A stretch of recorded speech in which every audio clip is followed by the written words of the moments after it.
Alright guys, this is a 2006 Toyota Camry 2.4 liter, and this vehicle is stalling at stoplights. Repair shop just told me they tried relearning the throttle body. There's several different ways you can relearn it. However, they had no success doing that. So let's see what's going on with this. Okay, so the only codes in our PCM is a P0031 heater control circuit, bank 1 sensor 1, and I imagine if this circuit blows a fuse, could it cause issue with other sensors? That's a possibility, but we have no other codes. So let's go into our data, and right now we feel about 700 RPMs. Vehicle doesn't seem to be stalling. I put it in drive. We got the AC on. Let's pull up data at least.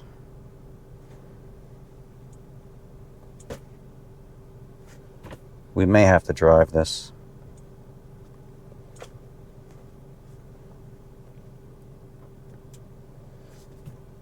And it is a hot day, so I have the AC on, windows closed.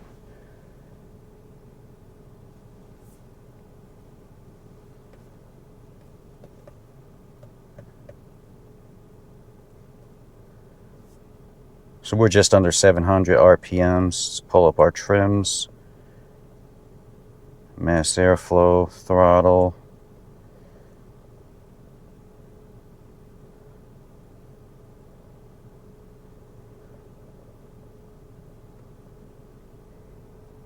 So here's our load signal. We turn our defrosters on. That works.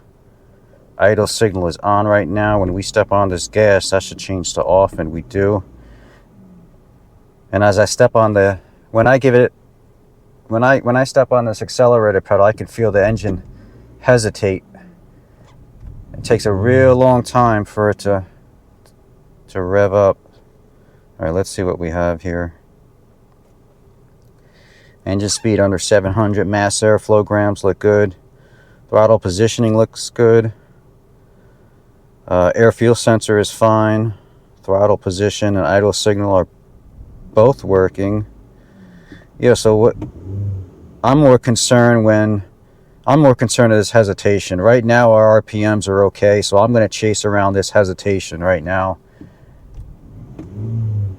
And I already see our fuel trim spiking up. Okay, I think I know where we need to go right now.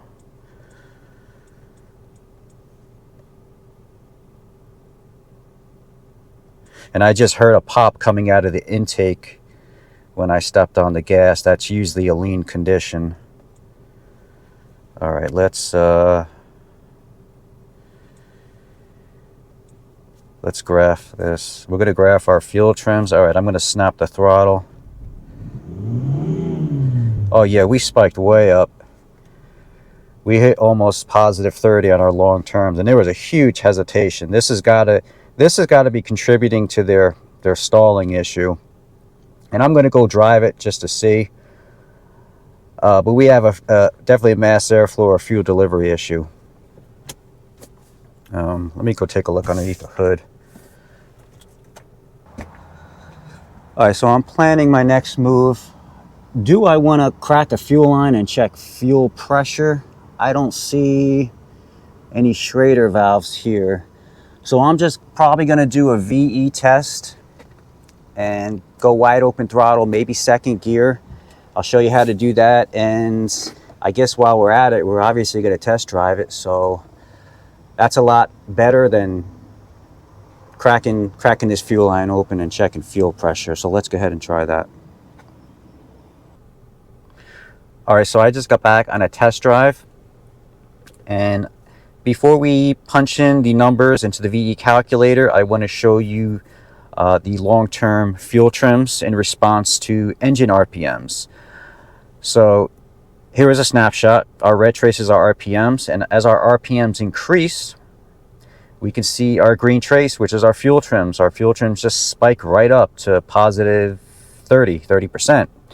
But right near the end of the red trace, as our RPM reaches, the maximum, you could see our fuel trims kind of drop down to about 5%. And the very top of these wide open throttle numbers are the numbers we're putting into the VE calculator. So if we're not running lean at this moment, how accurate is this VE test going to be? And we're going to see. I would have rather had this vehicle run lean all the way through the, range of RPMs, but we don't live in a perfect world. So one thing I can tell you right away, if this was a restricted exhaust, I don't think we'd be running lean, and I don't think our trims would get better at very wide open throttle. Now I do hear a popping in an intake, which is an indication that you're running lean. When you run lean, there is a very slow burn. Okay, so let's go ahead and put these numbers in the VE calculator. Okay, so here is the snapshot.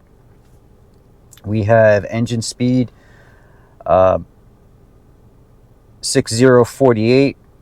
Our intake temperature is about 110. Mass airflow sensor, we're hitting 94 grams per second.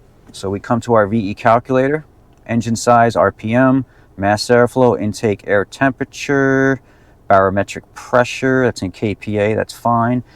And naturally aspirated engines, we should have about 80%, and we don't. We have 69. So there's definitely, the mass airflow sensor is definitely underreporting the amount of air. So at this point, I know we have an issue more than likely with our mass airflow sensor, or the amount of air getting into the engine coming out the exhaust is just not right. And we already know it's not a restricted exhaust. There's no catastrophic failure of the engine. More than likely there's not. I don't feel any misfires. So this kind of rules out fuel pressure. I would have liked these numbers to be a bit lower, but like I said, our trims kind of get better at that very high range of RPM.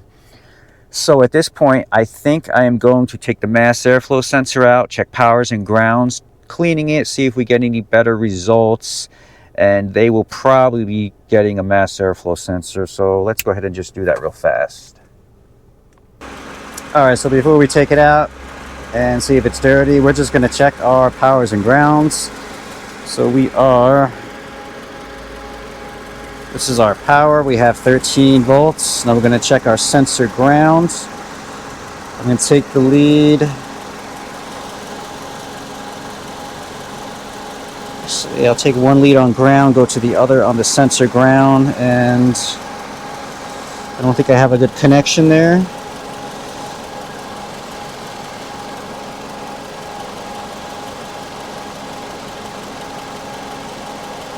Still don't have a good connection.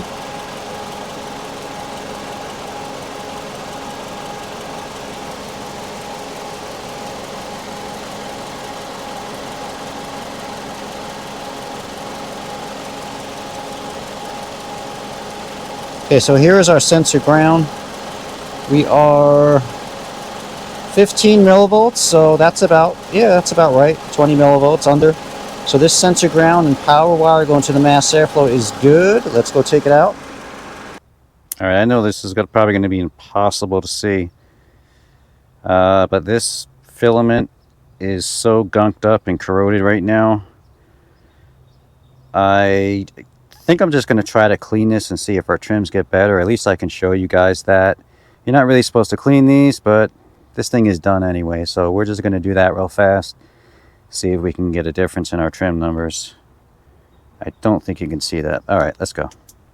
All right, guys, we just cleaned the MAF. Yeah, it was pretty dirty. There was still a little bit of leftover, I guess, crud on it. All I did was spray it with brake cleaner as best as I could. If I would have tried to scrape it off with a pick, I probably would have damaged it. So let's just see. Let's see what we have here. We have our short-term, long-term PIDs pulled up and our engine speed. Longs are at +5. Let's go ahead and snap it. That snap we had 14, and we were going up to 30 before that. We hit 20. 20 again. Yeah, so we're not going past 20 so far. We were hitting 30, I think, every single time. We're 29. So we got to change.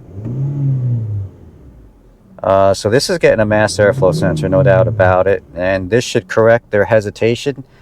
I didn't get the car to stall for me, but every time I snap the throttle, we get a hesitation. Sometimes when you put it in gear, you can hear the idle go down just a tiny bit. So this is getting a mass airflow sensor, no doubt about it. Like, share, subscribe, and thanks for watching.